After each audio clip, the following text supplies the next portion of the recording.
Hi, I'm Liz Larson, back to do another one of our Barbie cake. This one is gonna get wild, guys. It has all kinds of flowers, all kinds of techniques, and it's a difficulty level 5. I'm going to walk you through it, though I'm not going to do a full tutorial. I'll show you how to do some of the flowers. Some of you advanced decorators will be able to pick it up right away, be able to do some of these things.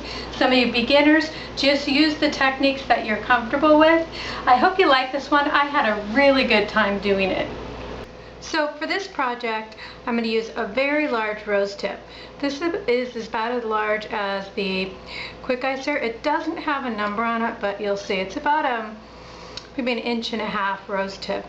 A number 104 smaller rose tip, a number 124, and a number 4 writer. So I've iced the doll, the base of the dress, in a very, very pale green. I want her prepped and covered just in case anything shows through. Because we're putting all kind of flowers here, a real soft green in the background will be perfect. I'm going to use my large rose tip here to give her a ruffle around the bottom. We're going to kind of get some bases covered here, get her a nice border on the bottom of a ruffle and a few basic underpinnings before we begin our flowers. So I want to start in the back, clean my board here a little bit, and I'm going to use a ruffle. You've seen that before. I'm going to use a little bit of a tighter ruffle, very even pressure. I'm getting my ruffle by a movement in my wrist back and forth, and you can see I'm guiding with my 2 fingers here.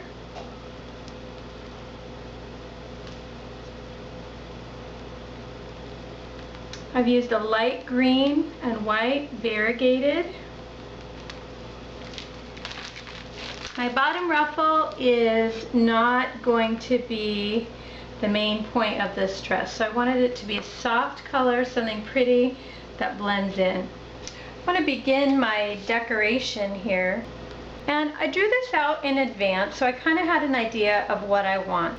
And so we're still kind of working on the underpinnings here. And the first layer of my design, I'm also going to do a green on green. Something that has a little bit of a vine look. This is going to be like the curls of a fern. And so I want it to come kind of down and across.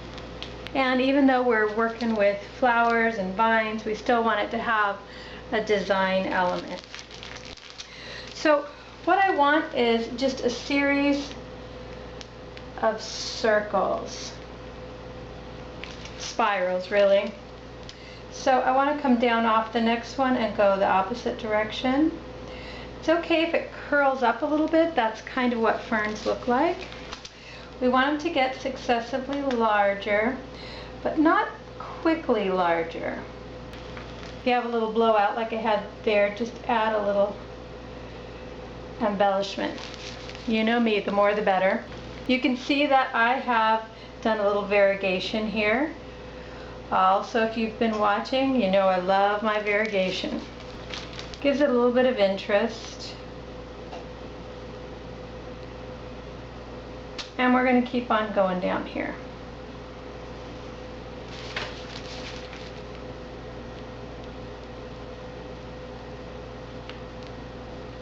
This will also lie under some of the flowers. It's not going to be so prominent.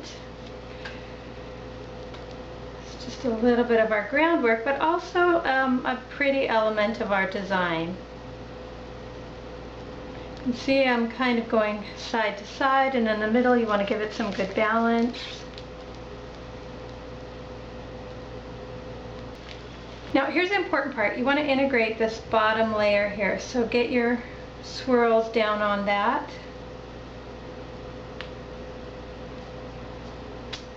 And I want to continue on around here a little bit. And then just see where you need a little bit of something. I'll add in some smaller ones.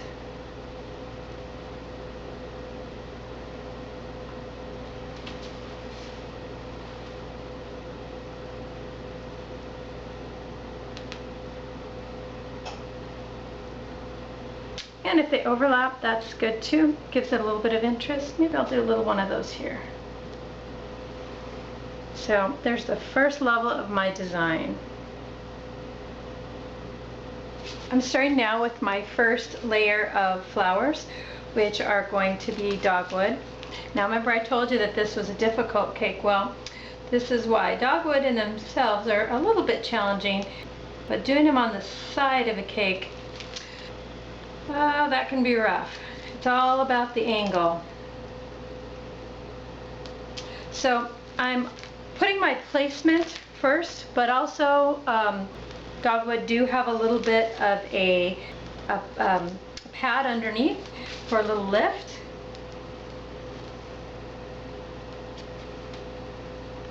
Like I said, I do this out in advance. I kind of have an idea of where I want my flowers to be.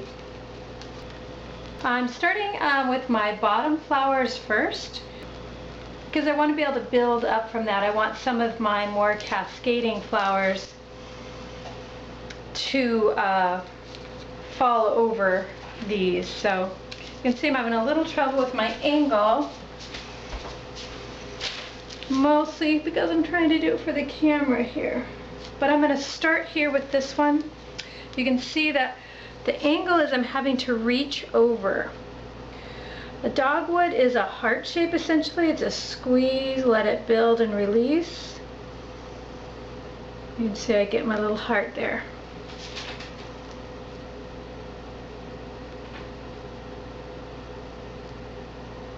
And you can see I'm kind of changing sides here to get the right angle. Piping flowers on the side of a cake is all about the right angle. Do what you got to do to get there.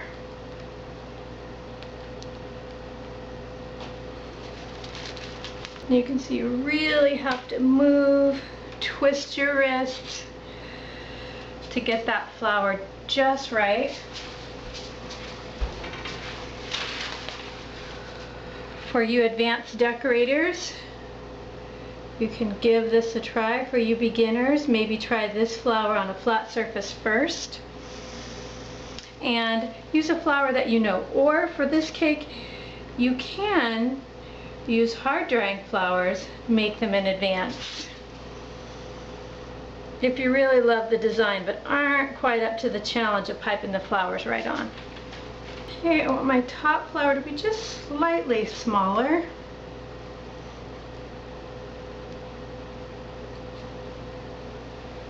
Okay, dogwoods have a unique center. It's actually a funny little mix of colors. Here I've made them kind of bright. You can also make them more pastel. It's just a little zigzag in the middle and it gets this kind of funny little worm shape on the outer edge.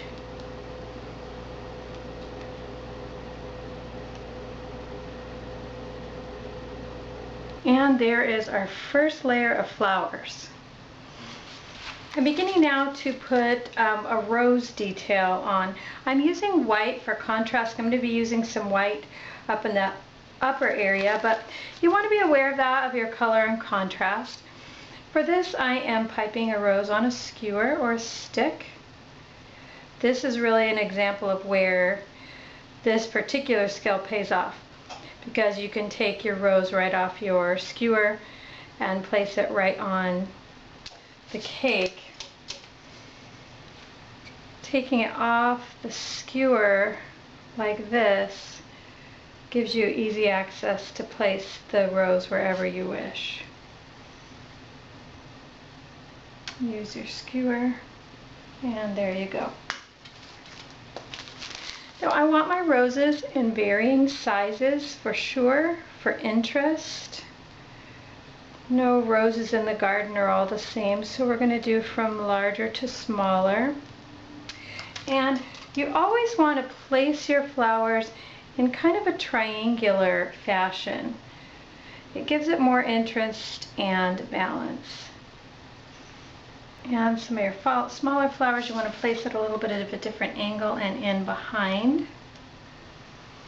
Also gives a little more interest and also coverage. Now I can come back in and pipe a little bit of a little rosebud, a little half bud, also in and around. And I'm going to be doing a lot of these kinds of flowers, so I don't want to get carried away.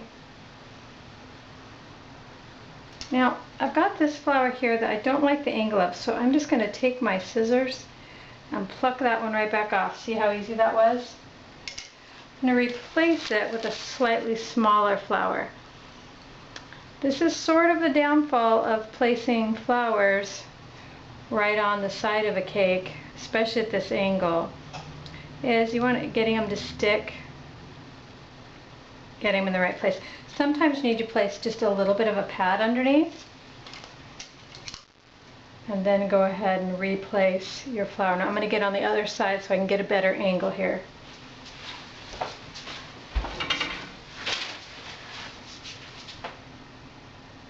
And that's going to work out so much better.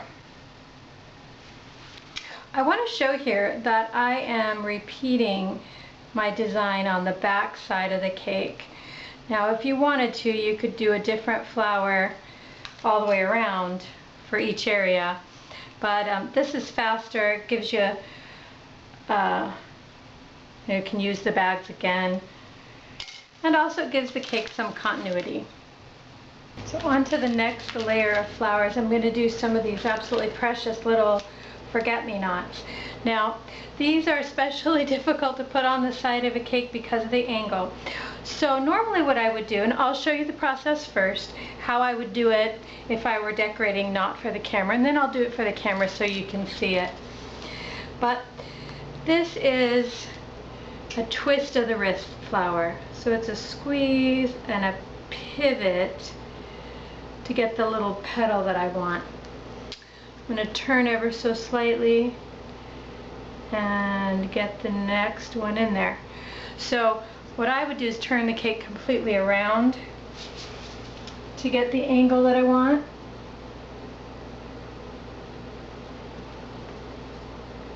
You can see I come back around and put my little stamen in. Now this one I will do for the camera, and I'll walk around so you can kind of get an idea of the angle that I need. So get my twist, my next flower, really get under there. Then I need to come over the top, twist, twist, and twist.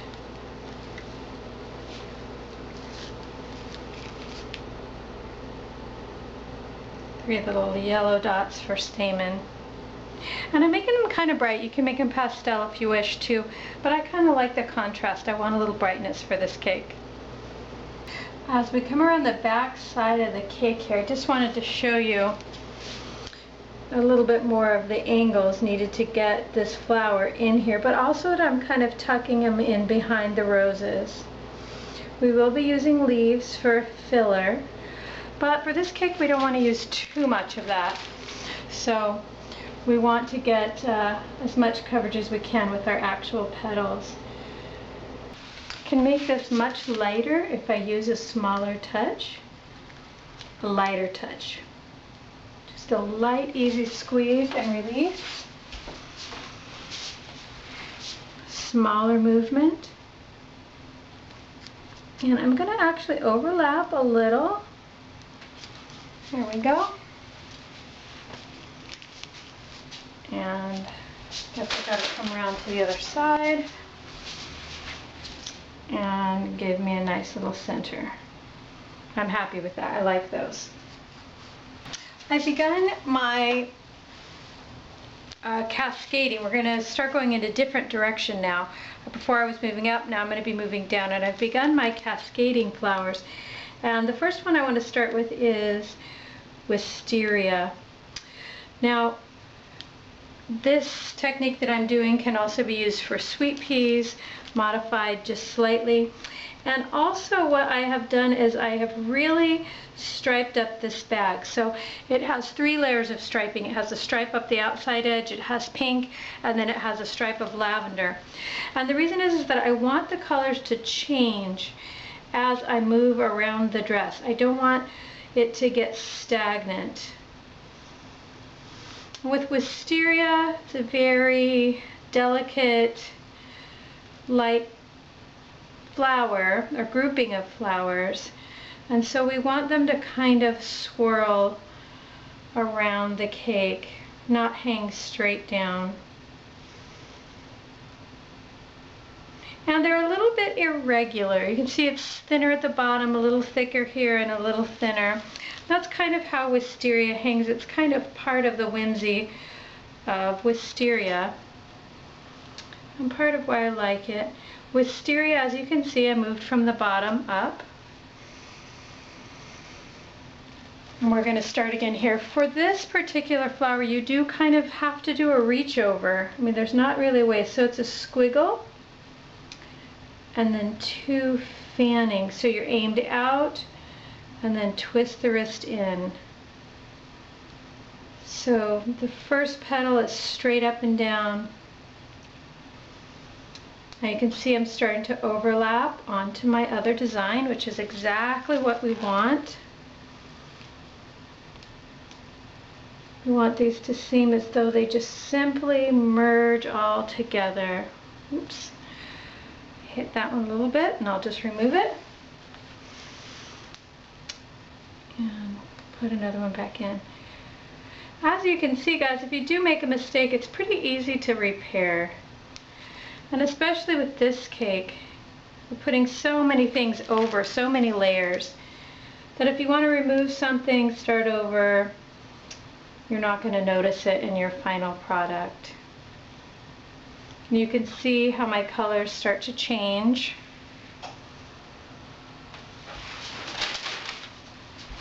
I need to adjust my angle here a little bit and come behind her to do a little bit of cake decorating gymnastics with this cake. But as you can see, don't be afraid to reach over your cake. Don't be afraid to get in there and get any angle you need.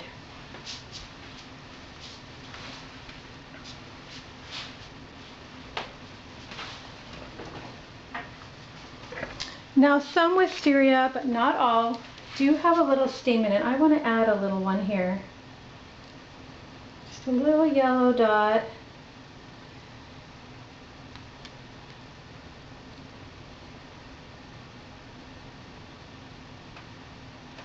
I like the look of it, and I think it'll add a little interest.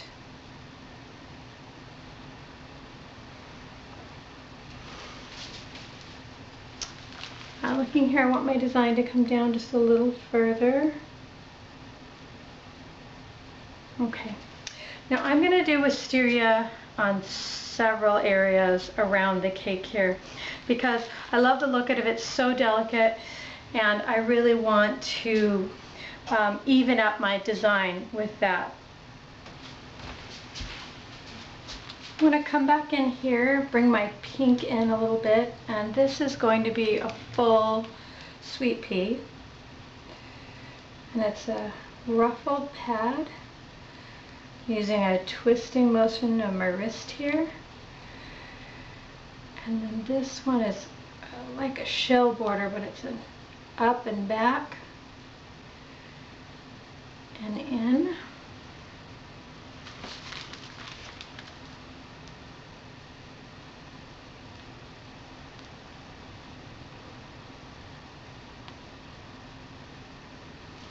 You can make these larger and smaller, and you can make them climbing as well as cascading.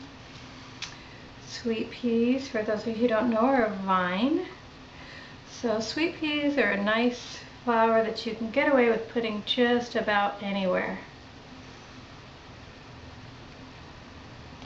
I like to bring the pink back in here for a little bit of balance.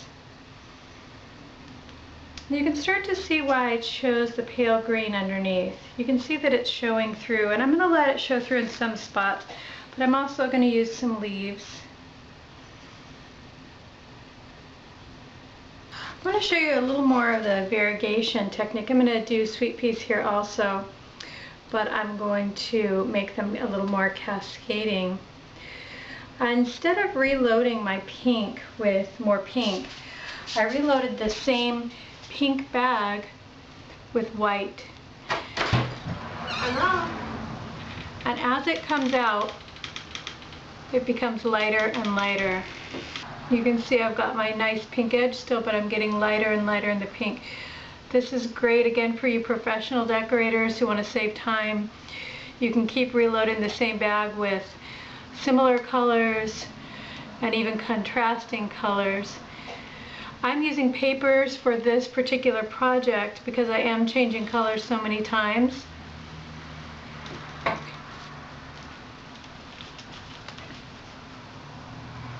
But if you're using plastics, you can just continue to add throughout the day. Add peach to pink, lavender. So I'm at the point where I want to address the bodice, and I want to bring this design up into the bodice. It's a nice flat design for one, so I'm just going to start doing circles.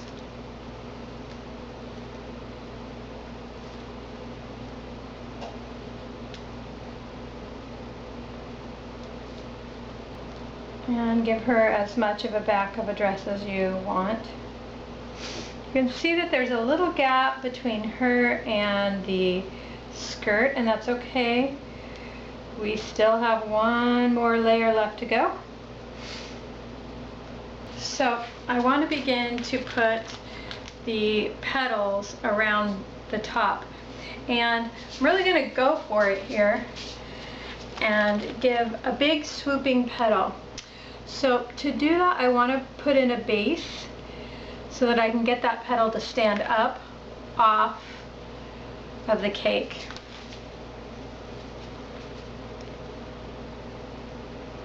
So I've got to come in around the Barbie. I want to begin to rotate out. I want to shift up and come back in. Squeeze and release. I've got a big petal. I'm going to create a smaller one here.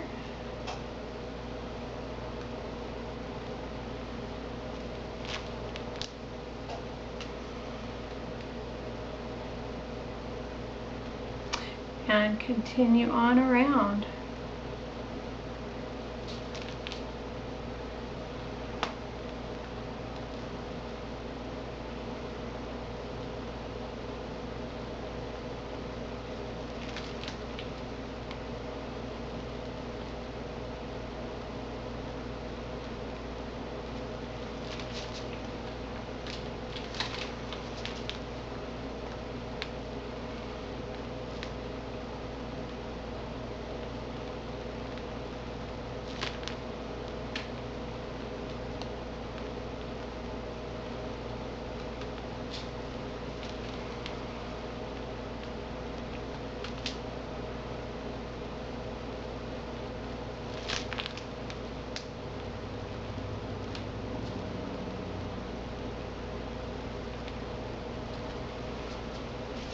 So we're on our last bit here. We're finishing up, and I'm going to cut this parchment in a V. It's going to give me a leaf tip, or you can go ahead and use a leaf tip. So this is going to take a little time to do. I'll get you started. You want to put some variegating colors in here. I don't like to use one solid color, and it'll also give me some interest. I'm going to use white and lighter green and darker green, and as I move through the petals, I'm going to get different colors throughout the cake. So you just want to tuck your leaf tip underneath, give it a little squiggle and release. Get a nice tight point on there. and just add them wherever you would like to either fill in a little or want a little accent. Time to bring her arms down.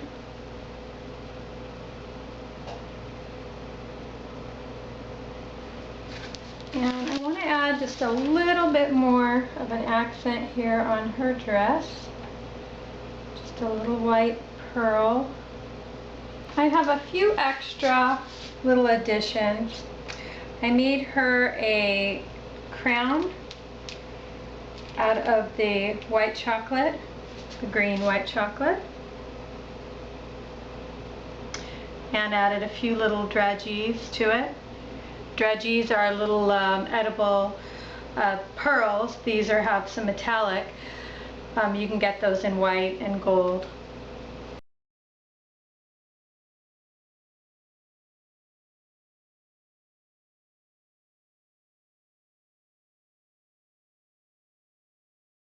Some of the things that you've seen in this video are shown in depth in some of our other videos.